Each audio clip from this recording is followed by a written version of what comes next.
Where the Pulse Ends, a short story written by me, Symery Johnson, copyright 2026. The humidity in the city didn't just hang, it leaned.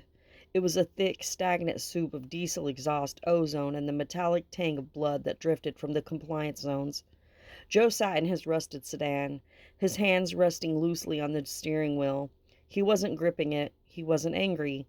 Anger was a chemical spike, a biological inefficiency. Joe was simply focused. He was trapped on the Verrazano New Bridge, 3 miles of suspended concrete that the new regime had turned into a slaughterhouse funnel. Ahead, the red taillights of 10,000 cars bled into the rising smog like a sea of dying embers. This was the compliance cordon, the Department of Civil Stability, colloquially known as the Killvilles, had decided the evening commute was the perfect time to harvest dissidents. In the lane to Joe's left sat a silver hatchback. The driver was a boy, barely 20, with a face full of soft features that hadn't yet been hardened by the state. He was tapping his fingers on the steering wheel to a frantic, silent rhythm. "Don't look at them," Joe whispered to his cracked windshield. "Just look straight ahead, kid." But the boy looked. A black armored transport looking like an iron coffin on wheels lurched through the emergency lane. It bore the sigil of the Aegis Elite, a golden fist clutching a lightning bolt. It screeched to a halt diagonal to the hatchback, forcing the boy to slam on his brakes. 3 men jumped out. They weren't just soldiers. They were high flyers, low-level biological supers funded by Senator Silas Vane's Safe Streets initiative. The leader, a man named Miller, had skin that looked like burnished brass. He didn't knock on the window. He shattered it with a casual backhand. "Compliance check!" Miller's voice was amplified by a throat mic that made him sound like a god speaking through a trash compactor. "Exit the vehicle! Hands on the roof!" The boy scrambled. His movements were jagged, frantic. I'm sorry, sir. The door is jammed. The lock is resisting," Miller barked. Joe sat 3 cars back. He didn't reach for a gun. He didn't have one. He just let his vision go soft, focusing not on the armor or the brass skin, but on the rhythm beneath. To Joe, the world wasn't made of people. It was made of systems.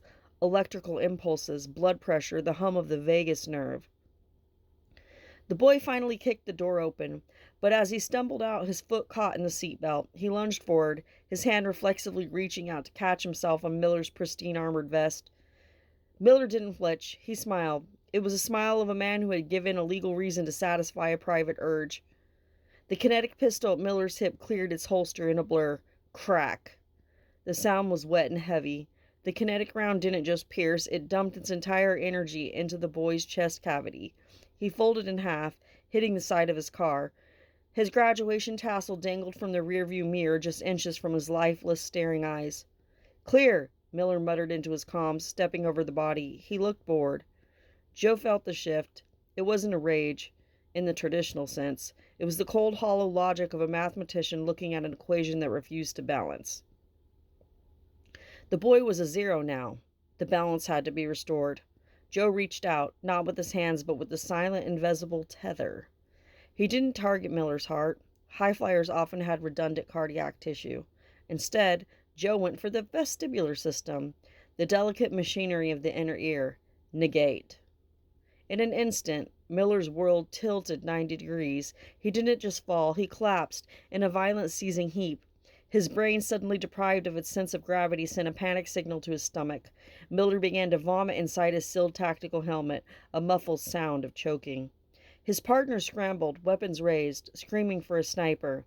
They never looked at the man in the rusted sedan who was calmly shifting into drive. Part 2, Sanctum of the Damned. Joe's apartment was located in the Sink, a district where the power grid flickered like a dying heart. The walls were covered not with photos but with anatomical charts, grayscale maps of nervous system, the circulatory paths, the delicate wiring of the brain. He stripped off his shirt. His own body was a map of the cost. Every time he negated a function in someone else, a shadow grew in him. His left hand was permanently numb. His sense of taste had vanished months ago. He was trading his own humanity to act as a city's circuit breaker. He sat at a low table and opened a file. It wasn't about Miller. Miller was just a finger on the hand. Joe wanted the brain. Senator Silas Vane.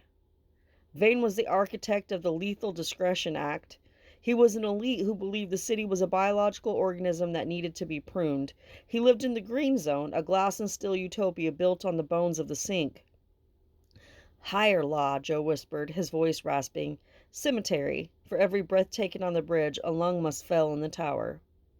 Part 3. The Infiltration. Joe entered the Green Zone through the service tunnels wearing the gray coveralls of a ventilation specialist. In this world, the elites didn't look at the help. They reached the primary checkpoint of Ven's penthouse. Two Aegis guards stood there, their bodies humming with kinetic shields. They were literal human tanks. ID, the first one grunted. Joe didn't reach for a badge. He targeted the man's Broca's area, the part of the brain that turns thoughts into speech. Negate. The guard opened his mouth, but only a dry clicking sound came out. He tried to signal his partner, but Joe was already moving on the second guard, targeting the semicircular canals. The second guard hit the marble floor, his world spinning at 1,000 miles per hour. Joe walked through the scanners. They remained silent. He carried no metal, no gunpowder. He was just a man. A man knew exactly where the off switches were located. Part 4. The Subtraction of Silas Vane. The senator's office was a sanctuary of filtered air and expensive lilies. Vane stood by a floor-to-ceiling window, watching the flicking lights of the raids below like they were a light show. "You're a long way from the slums, citizen," Vane said, not turning around. His skin had a faint glow, biopolymer reinforcement. He was impervious. "I'm not here to break your skin, Silas," Joe said, walking to the center of the room. "I'm here to stop the signals." Vane turned, his face twisting into a sneer of augmented arrogance. He lunged with supernatural speed. Joe didn't dodge.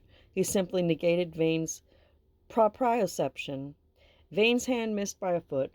He stumbled, his legs moving as if they belonged to a stranger. He hit his mahogany desk, spilling a glass of vintage wine that cost more than the boy's silverback hatchback. What is this?" Vane gasped. "You think power is about being hard," Joe said.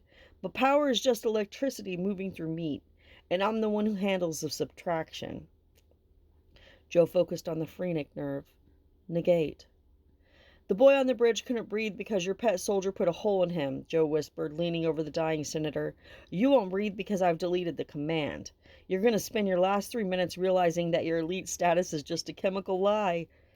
Vane's eyes bulged, full of primal, pathetic terror. He reached for Joe, but Joe negated the synapses in the senator's hand one by one. "I'm not a hero, Silas," Joe said as the senator's face turned a bruised final purple.